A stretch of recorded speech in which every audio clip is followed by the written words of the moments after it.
Hey guys, what's up? It's KoninjaX back in with another video, and today we are going to be we're going to be talking about the man, the myth, the legend, Mirio, one of my favorite characters in this entire game. So without any further ado, let's get into it. So my boy Mirio, I'm gonna be honest, I don't even know where to begin. Like, honestly, there's so much I could talk about. But I feel like we should start with what Mirio does. Mirio is a defensive character. So, now normally when you hear the word defensive character, you're like, what? He doesn't have a single fucking projectile. But, in fact, he does not need projectiles to be defensive. You don't really need projectiles to be a defensive character. You just need to have moves that actively force your opponent to get in on you, right? So, Mirio has a couple of moves that either actively punish you for trying to hit him, or force you to get into him, or kind of like just do whatever, right? So the first move that's actively like really strong is his Quirk 1. Now his Quirk 1 makes him completely invincible for about like 4.5 seconds, and the funny thing about this is that you probably, if you're a new level Mirio player, you probably think this move is useless. But the higher you get in level of play, the stronger this move becomes, mostly because your opponent has to pressure you. And let me show you this. Hold on. I've probably done it before. You've probably seen me do it in videos all the damn time, but look at this. Look at that. I can go through his shit, and I can even go through when he's hitting me. Oh, shit. Okay, hold on. But, don't fuck up now. One. Yeah, like that. Now, if it wasn't for Nomo being a Chad and hitting me before I could even do it, Mirio can phase through things on block. Mirio can absolutely phase through things on block if he truly wanted to, and he even has this that gives him guard point, which then leads to him being able to guard through you and actually hitting shit, you know? It's really cool. Balances out with the fact that he has low damage and he needs to come to you.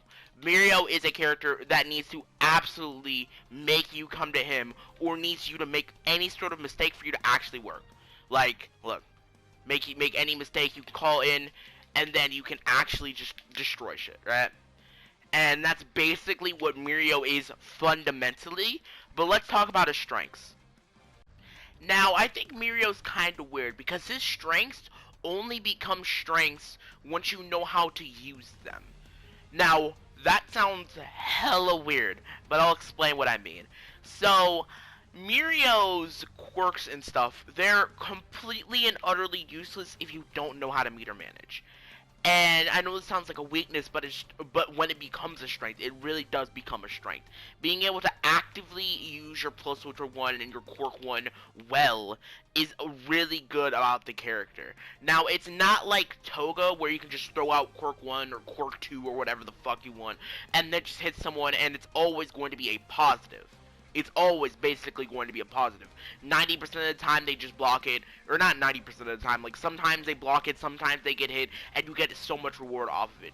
Doing this has no bad effect on your opponent other than what you're going to do after. And the invincibility itself is really what kind of makes it scary. But what I'm saying is that you won't get the scare factor out of it until you can actually make it threatening. Because it's not threatening if you can't actually, like, you know, convert off of it. So you actively have to learn how to use his strengths well in order to actually make them strengths and not just shit he can do, right? You can tell when a Mirio is bad and when a Mirio isn't that good, right? You can tell a bad Mirio from a really good one. But it's harder to tell a bad Toga from a really good Toga, besides just general neutral interactions and general factors like assists and shit, right?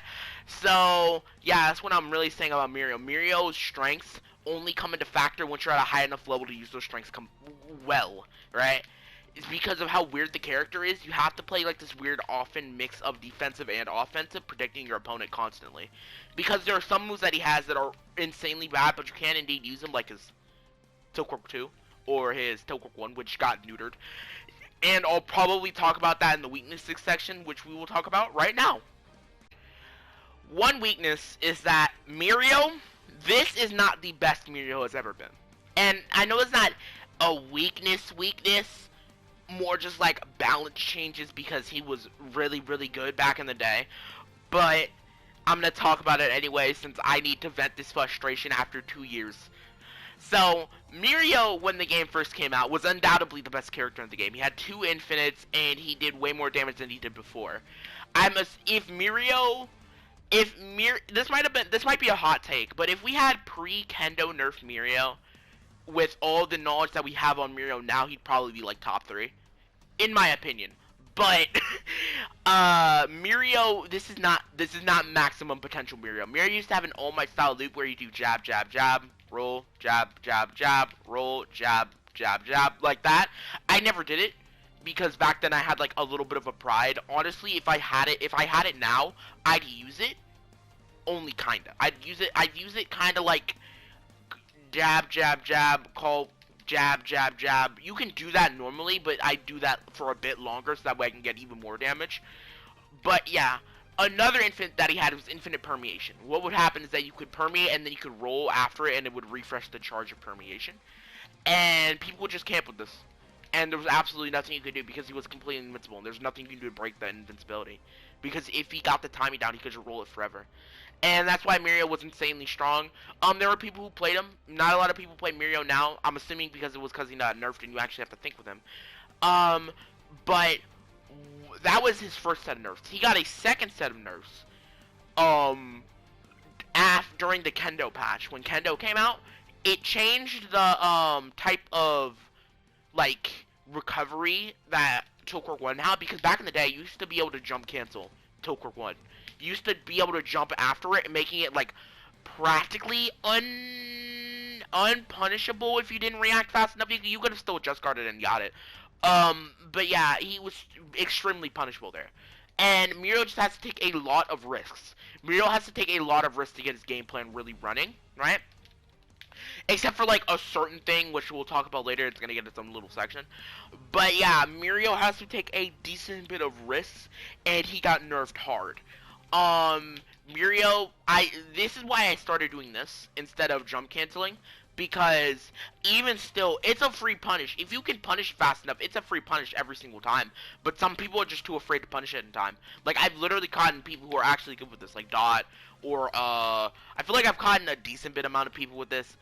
But yeah, Mirio is insanely risk heavy when he doesn't have the shit that he needs, or assist to cover him up, because Mirio don't got saved. He has a lot of gaps. He has a lot of gaps in his pressure. That's why you have to rely on your opponent fucking up and using your invincibility to actually get past them. So yeah, Mirio has a lot of gaps and he takes a lot of risks. But when those risks actually pay off and those predictions and hard reads actually pay off, then you're wonderful. There is one move in his arsenal that cheats the entire game. So now, ladies and gentlemen, it is time to talk about the God move. It is time to talk about the God plus Ultra 1, the God button, the God Super. Mirio plus Ultra 1 is, if not, it is one of the best, if not the best moves, the best move in the game. It's, if you're not counting plus Ultra 1s as general moves, then it's definitely not there. But if you're counting it as a move, it's genuinely probably top 3. The only thing that I think would be better is Inasa Disc. Yeah, Inasa Air Disc and possibly Midnight Fan. You guys can argue about the top 2 best moves in the game, but I think Mirio plus Ultra 1 is undoubtedly like top 3. It's undoubtedly top 3. And you guys are saying, where the fuck is it top 3? I mean, if you're watching this video, you'll probably fucking know. But I'm going to go in. Invincibility. Now, you're saying that, like, Mirio's entire kit is invincible, right? But this is the epitome of skewed risk reward. And I'll tell you what I mean by that. So, risk reward is essentially the risk and the reward of a move. That's what that means. It's pretty simple to explain. If you do a move, what is the reward for hitting that move? Like, say for example, jab. What's the reward for getting this? you potentially get a combo if you don't fuck it up. You know, sometimes you don't believe in the hit, sometimes you fuck it up, but optimally, you will get a combo off of jab. And the risk of it is that someone rolls you, punishes you, blocks it, punishes you, you know, stuff like that. But with Muriel plus Ultra 1, I will tell you the risks of this. The risk of Muriel plus Ultra 1 is simply human error, right? If you cannot get this input down to do it like on block or on reaction, that's on you. That is simply basically human error. This move relies on you being a reaction monster, right? The reason why Mirio is so good defensively is because the threat of this move is so high that if you are losing, you are winning, right?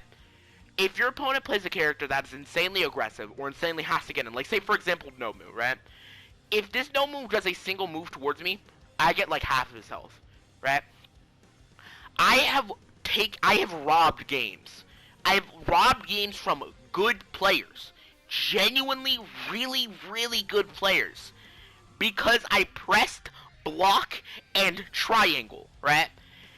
This move is a thieving move. The only reason this is kinda not always on the table is because sometimes you want to use meter, sometimes meter management, sometimes you don't just play Mirio optimally. And I guess that's fine, as long as you're getting the win, then who really cares how you play. But this move brings up the level of a Mirio player so high that I am saying this right now, if you don't do this, you're bad at Mirio. Like, it's not really much of anything, right? You not even attempting this, you not even knowing it exists, just makes you a bad Mirio, right? You don't even, it's on specific characters, you don't even need assists. Like, originally, when I used to do this off of confirms and stuff, I would used to use Gang Orca, which would require even more resources than normal, right? But due to the fact that Mirio could cancel out of plus Ultra 1 so quickly, you can do this, right? And look at this. Look at this. This isn't even optimal. This is not optimal. I could have kept going. You saw that it didn't break. I could have kept going. Mirio with 2 bars takes 80% of your health. And you don't even need plus Ultra 2. Plus Ultra 2 is inoptimal for Mirio. Not optimal for Mirio. Plus Ultra 2s only help if they are going to absolutely kill. That goes for most characters, right? But this goes even more so, because if you're wasting a Mirio plus Ultra 2 on actually using a plus Ultra 2, that's just bad. That's just a bad option. And I had to learn that the hard way after I realized that shit don't kill, right? I'm gonna see if I can make this look right? So I'm going to test the damage of Mirio plus Ultra 2, alright? Let's see how much this does. And I'm pretty sure I can get the same amount of damage, right? This is a raw plus Ultra 2, right? And I'll show you a plus Ultra 1 times 2 combo, like, which is just 2 plus Ultras, right? That's 1300, right? I could get more damage off of that with 1 plus Ultra 1, right? Let's see if I don't fuck it up, okay. Hopefully I did it right. Yeah, I literally did more damage with the most inoptimal way you could have done that. That was pretty inoptimal right there. Pretty inoptimal. But not only can he combo out of it, it is completely skewed, right? Risk reward. I'm gonna go back to the risk reward part, right? This is single-handedly what makes Mirio an insanely good, threatening character, right? In my personal opinion, right? And this just might be me skewed because I really like plus Ultra 1. I really like Mirio plus Ultra 1. I feel like him getting nerfed is okay as long as he keeps this. As long as he has something to threaten you with, right? As long as he has that, right? His quirk 1, toe quirk 1, whatever. You can nerf that all you want. As long as he keeps this, right? This opens up so much shit for Mirio, so much tech for Mirio. It makes Mirio fun. It opens it up. You can tell a really bad Mirio from a really good Mirio. You can tell that for a lot of characters, but you can really tell, right? And I haven't really shown off the invincibility part, but I'm going to tell you why it is so good invincibility, right? The cutscene. Now, most people don't notice it, but Mirio is already under the ground before you can even end the cutscene, right? A lot of Plus Ultra 1s have it so that way you do like an animation and you're like, you can still get hit. You're still standing there. You're still standing on this ground. But with Mirio, you can't. You can't hit him. He's literally under the ground, right? It's not even invincibility. He's just not fucking there. And even if you manage to like avoid it, right? He's still basically neutral. Hold on. The only way to beat this is with a Just Guard, I believe, right? Look at how fast you can move out of that, right? Look at how fast, like so fast. You can even, if you're ballsy, you can mash an armor after. I don't normally do that unless I know my opponent's aggressive as hell. Then I'll go for it, right? I think even and with combination with assist, you're basically just always fine, right? As long as you meter manage with Mirio, you're completely fine. His Plus Ultra 1 is probably, I'm pretty sure it's Chun Super 3, her kicks, her legs. That this is essentially the Chun-Li legs of this game, because it just punishes everything. It punishes everything. Let me see if I can react to No Move Quirk 1, right? Oh shit. Okay, I got this. I can react. No. Okay. Shit. Okay. I got this. Got it. You saw the animation, right? He's gonna get hit. I think he's gonna get hit. Oh, shit. But I think you kind of get the point. Stop it. I'm just kidding. But you get the point, right? Mirio can just fuck you over if he really wants to. Mirio with Plus Ultra 1 might be a hot take. It's probably the best character in the damn game, right? Mirio with Plus Ultra 1. If you want to get real and double with it, Mirio with Plus Ultra 1 is like the best character in the game, right? With the risk reward of Plus Ultra 1 being so skewed to the reward side, that part just it's so good, bro. I love this Superman. I love getting hit by it, and I love hitting this, right? Because not a lot of people know what this does. Not a lot of people know what you do. When I started playing Mirio, it took me like an entire year to figure out that you could do that. Like, combo off of it meterlessly, I didn't discover it, right? I didn't discover it, right? But I like to think, deep down in my heart, that people found out you could do it because of me, right? I like to think that that video I made, not to stroke my dick, not to show my ego, right? But I like to think that video I made also helped people discover more Mirio stuff. And that's what I love about Mirio. He's super cool, and he's really funny based. You can really tell how good a person is depending on how well they can play Mirio, right? How well they can manage their resources, how well they can do resource, manage their combos, punish people for shit they didn't think could be punishable, right? And so yeah, that's basically all I wanted to talk about. Thank you guys so much for watching, and I will see you guys later. Bye.